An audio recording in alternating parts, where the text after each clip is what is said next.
Hola a todos, mi gente linda, mi gente bella, mi gente hermosa. Bienvenidos otra vez a su canal de Filósofo 777. Y el día de hoy vamos a hablar nada más y nada menos sobre lo que leyeron en la introducción, en el texto del video, en el título del video. Y vamos a hablar de la inhabilitación de Nicolás Maduro. Antes de que te me emociones, quiero decirte, antes de que te me emociones, que hay distintos tipos de inhabilitación. En estos días hemos hablado mucho, o se ha escuchado mucho de que Diosdado le dijo a Capriles, tú estás inhabilitado, no seas loco, yo no entiendo por qué la gente votó por Capriles, dijo Diosdado, allí en las elecciones internas, y el tipo está inhabilitado y no puede ir a las elecciones. María Corina Machado también ha hablado de las inhabilitaciones. Ella ha dicho que ella por su parte no está inhabilitada. Y hemos escuchado acerca de esto. También sabemos que Juan Pablo Guanipa está haciendo campaña en las primarias o estaba haciéndolas cuando él también está inhabilitado. En fin, la inhabilitación es el tema. ¿Será que en las primarias podrá salir o no podrá salir? Ahora, en cuanto al tema de la inhabilitación, yo necesito enfocarte y aclararte que hay varios tipos de inhabilitación y de eso te voy a hablar. ¿Sí? Normalmente existen 5 tipos de inhabilitación y antes de que hablemos de la de Maduro te voy a mencionar las 5 tipos de inhabilitaciones que existen con ejemplos. La primera inhabilitación, que es la que tiene que ver con Capriles y la que estamos hablando, es la inhabilitación política, que se refiere a la restricción de los derechos políticos de un individuo, como el caso de la inhabilitación para votar o para ser candidato en elecciones debido a una condena penal, o la inhabilitación para ocupar cargos públicos por motivos de corrupción o negligencia. Estos dos casos pues se aplicaron a Enrique Capriles Radonsky y por esa razón este personaje no puede ser candidato a ser presidente de la República a menos que lleguen a un acuerdo que se está manejando bajo la mesa con el régimen para que le quiten la inhabilitación para poder dividir los votos, pero eso ya es una estrategia más de Maduro que del mismo Capriles.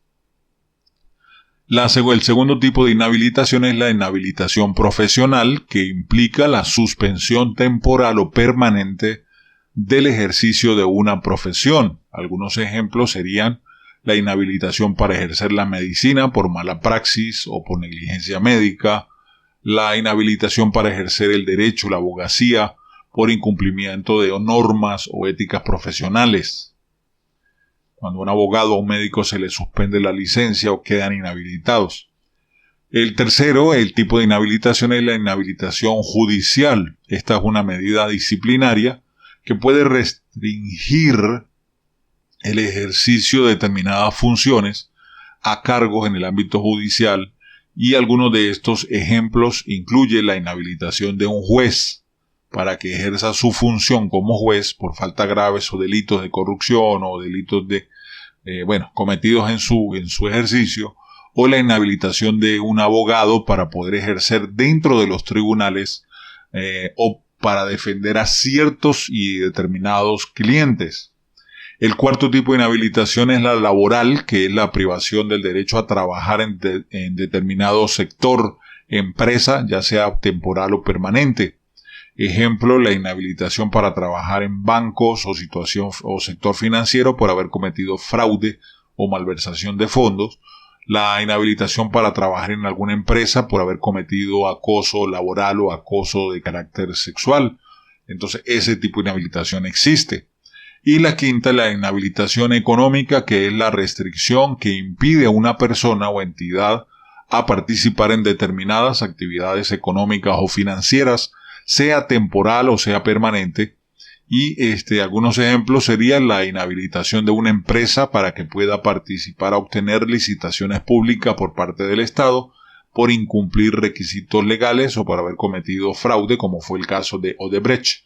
Y la inhabilitación de individuos para ejercer como administradores de empresas por haber malversado fondos o por irregularidades financieras. Eso se ve mucho en Estados Unidos, que el CEO de tal compañía no puede volver a trabajar en tal cosa porque se despilfarró tantos miles de millones de dólares, qué sé yo. Bueno, Ahora bien, estamos hablando de la inhabilitación de Maduro, y la inhabilitación a la que me refiero es, en cierto sentido, es una inhabilitación de carácter judicial, pero no es firme, ¿sí? Es una inhabilitación que dice el activista social Rafael Narváez, que es abogado y penalista y defensor de los derechos civiles.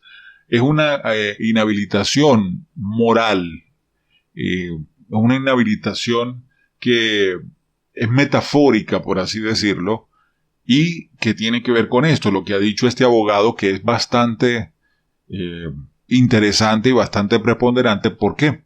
Porque recordemos que Nicolás Maduro ha estado estas semanas metiéndose contra la Corte Penal Internacional. Ha estado también, yo les compartí información el día de ayer de cómo están tratando de desviar, de hacerle trucuñuelas a la Corte Penal Internacional y engañar a la Corte Penal Internacional, y cómo lo están haciendo. Por eso el activista social descalifica al gobierno nacional, él, no la Corte Penal, él, porque la Corte Penal no lo puede inhabilitar al régimen, porque se quedarían sin derecho a réplica, sin derecho a la defensa, sin derecho. Entonces no lo pueden hacer la Corte Penal, pero el activista social dice que, en otras palabras, que Nicolás Maduro no tiene moral, no tiene cómo ir contra la Corte Penal Internacional, cómo amenazar y decir lo que dijo, si realmente no tiene moral, porque a la muestra un botón. Ahí están todos los casos que yo les mostré a ustedes, que yo les mencioné, en lo que le oculta o las malas intenciones que tiene Nicolás Maduro con la Corte Penal Internacional, en cómo pretende engañar a la Corte Penal Internacional, donde se desviaron informaciones, donde se ocultaron archivos, donde personas que tenían cargos graves fueron sentenciadas por cargos menores y le dieron libertad de manera inmediata. O sea, cosas tan absurdas.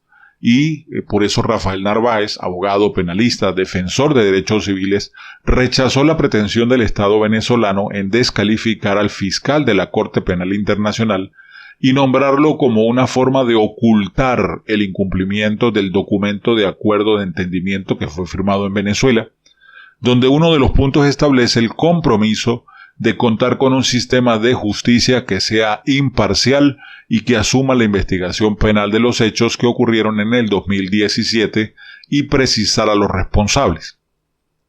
Esta nueva práctica viola el principio de complementariedad que está contemplado en el Estatuto de Roma, que establece que tanto el Estado venezolano como la Corte Penal Internacional puedan hacer la investigación penal correspondiente, que el equipo técnico del fiscal de la Corte Penal Internacional tenga acceso al expediente sin ningún tipo de restricción, rechazó Narváez. ¿Por qué? Porque el régimen le está poniendo peros cada vez que vienen los investigadores de la Corte Penal Internacional, los llevan a donde ellos quieren, no los dejan movilizarse como quisieran, entonces están coartando, o sea, no existe la complementariedad como se había dicho. Asimismo, el exparlamentario denunció que el sistema de justicia venezolano solo ha procesado a oficiales de bajo rango, desconociendo las competencias y alcance de la Corte Penal Internacional, que solo investiga y procesa penalmente a jefes de Estado en ejercicio, a militares de alto rango y a funcionarios de gobierno de altos niveles.